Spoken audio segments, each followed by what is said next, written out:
कहना चाहते हो कि अगला परसुएड हो जाए, आप जो सोच रहे हैं वही वो आदमी ने परस्यू करना चाहिए। जी। या आप जो सोच के आप बताना चाहते हैं वही वो समझ के जाए। आप बायोलॉजी पढ़ाने आए, ऐसा ना हो कि वो फिजिक्स समझ के जाए। जी। ये communication should be clear, very clear जी। एक बात बताइए कि क्या जरूरत आन पड़ी इन सब इफेक्टिव पब्लिक स्पीकिंग की? पहले के जमाने में सब नहीं हुआ करता था। जी हाँ, पहले के जमाने में नहीं हुआ करता था। हम भी जिस स्कूल में कॉलेज में पढ़े तब ये इतना उसका महत्व भी नहीं हम समझ पाते थे, क्योंकि हम ये कंसाइल कर लेते थे कि बड़े शहरों के बच्चे ही अच्छा बोल पाते हैं। कारण ये था कि बड़े स्कूल के और बड़े शहरों के बच्चों को ज्यादा बोलने का मौका मिलता था, ज्यादा अपॉर्चुनिटीज मिलती थी, इसलिए वहां के बच्चे पहले से ही स्मार्ट हुआ करते थे, ऐसा हम मान लेते थे।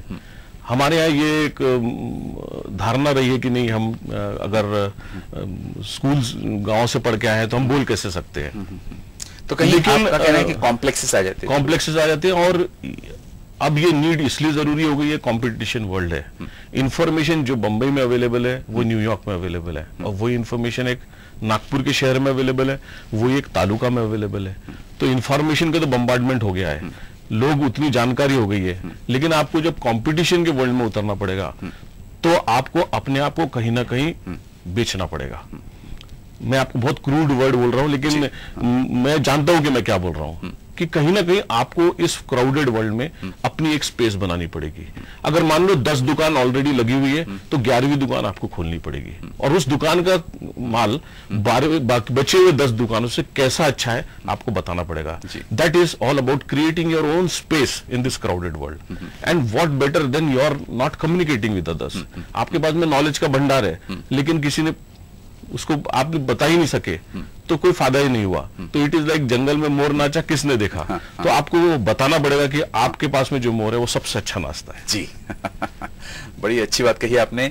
ये बताइए तरुण जी कि जो आप स्पीकिंग की बात कर रहे थे, तो उसको कैसे सीखा जाता है? क्योंकि ये कोई कला है मेरे ख्याल से, कहीं आप बाजार में गए और कुछ बुक्स खरीद के लाए, पढ़ लिए, इससे तो नहीं होता है। ये एक मात्र ऐसी कला है, ये स्किल बेस्ड ट्रेनिंग प्रोग्राम होता है।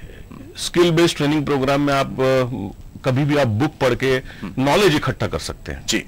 कि आप समझ सकते हैं कि भाई स्पीच कैसी बनाई जा सकती है। आप उसको यूज में लाने के लिए आपको प्रैक्टिस करना पड़ेगा। इसलिए हम इसका जब भी ये प्रोग्राम कंडक्ट करते हैं इफेक्टिव पब्लिक स्पीकिंग का, बच्चों के लिए या बड़ों के लिए, तो हम उनको 2 चीज बहुत असेंशियली बताते हैं। इनफैक्ट जहां वहां हम बोर्ड लिख देते हैं उसका कि prepare and practice, prepare and practice. जब तक आप उस चीज स्पीच को प्रिपेयर नहीं करेंगे और जब तक आप उसको प्रैक्टिस नहीं करेंगे, आप डिलीवर नहीं कर पाएंगे। जी। मैं अपना खुद का एग्जाम्पल बताऊंगा कि जब मैंने इस को सोचा कि इस शैली को सीखी जाए, तो मैं कॉलेज में था, सेकेंड ईयर में था, जनरल सेक्रेटरी था कॉलेज का, और एक वोट ऑफ थैंक्स देना पड़ता था गैदरिंग खत्म होने के बाद। विद्याधर गोखले जी ऐसे एक महान हमारे चीफ गेस्ट बैठे थे, इतना प्रभावशाली भाषण दे चुके थे, और मुझे बोलना था वोट ऑफ थैंक्स। वो वोट ऑफ थैंक्स मैंने बहुत प्रिपेयर किया था। जब कोई दोस्त मिलता था उसको सुना देता था कि ये वोट ऑफ थैंक्स मैंने बनाया है, आप सुनिए। लेकिन जब फाइनली जब मैं बोलने गया, वो कागज मैंने वो पोडियम पे निकाल के रखा, और मैंने जब वो कागज को देखा तो मुझे कागज में कुछ भी नहीं दिख रहा था। जी। कहीं नर्वसनेस थी, मुझे समझ ही नहीं आ रहा था कि अब इसमें लिखा क्या है। मुझे ऐसा लगा कि मैंने कोई गलत पर्चा खोल लिया। पर्चा सही था, लेकिन मुझे कुछ दिख ही नहीं रहा था। आइज ब्लाइंड हो गई थी, सामने लोग नहीं दिख रहे थे। मैंने इधर देखा तो मुझे कुछ नहीं दिखा। तो मुझे एक चीज समझ में आई कि जल्दी से खत्म कर दिया जाए। तो मैंने एक वोट ऑफ थैंक्स जरूर दिया, लेकिन वो प्रभावशाली नहीं था, और जो बनाया था वो भी नहीं था। इसलिए हम बोलते हैं स्पीचेस में कि there are 3 types of speeches. One which you think you want to give, the second which you have prepared, and the third which you have delivered। जी। एक कल्पना बनी है मन में, उसको आपको डिलीवर करना था, लिखा कुछ आपने और बोला कुछ और। जी। तो तब हमको लगा कि नहीं, ये अब हमारी कमजोरी है, इसको हम कैसे ओवरकम करें। हम दोस्तों में अच्छा बोलते थे, हम इलेक्शन जीत सकते थे, हम लोगों से कम्युनिकेट कर रहे थे, लेकिन इसका मतलब प्रभावशाली व्यक्ति बन गए थे ऐसा नहीं था। तो कहीं ना कहीं जब प्रभावशाली बनना है तो आपको इफेक्टिव यानी आपका थॉट प्रोसेस जो है और शब्द एक साथ चलने चाहिए। जी। क्या आप इसको किस वजह से आप ये समझते हो कि ऐसा हुआ होगा? लैक ऑफ कॉन्फिडेंस था या नर्वसनेस था? कभी अपॉर्चुनिटी नहीं मिली थी। और इस अपॉर्चुनिटी को मिलनी चाहिए ये भी हमने कभी नहीं सोचा था। हमको लगा था कि ठीक है, लाइफ है, पास होते हैं, एग्जाम पास हो, उसके बाद में नौकरी मिल जाती है। लेकिन तब समझ में आया कि सिर्फ इससे काम नहीं चलेगा, और उससे बहुत सारे बेनिफिट भी हुए शर्मा जी हमको। आज जो भी कहीं हूं या आपके सामने मैं बैठा हूं, ये मैं सिर्फ और सिर्फ इफेक्टिव कम्युनिकेशन और इफेक्टिव पब्लिक स्पीकिंग के माध्यम से बैठा हूं, क्योंकि हम हमारे विचार इतने तुरंत और अच्छे से रख पाते हैं लोगों के सामने। कई हमारे से ज्ञान वाले लोग आजू बाजू बैठे रहते होंगे, लेकिन उनका ज्ञान उनके पास ही रह जाता है और हम बोल के चले जाते हैं, मतलब एक्सप्रेस नहीं कर पाए, वो एक्सप्रेस ही नहीं कर पाते।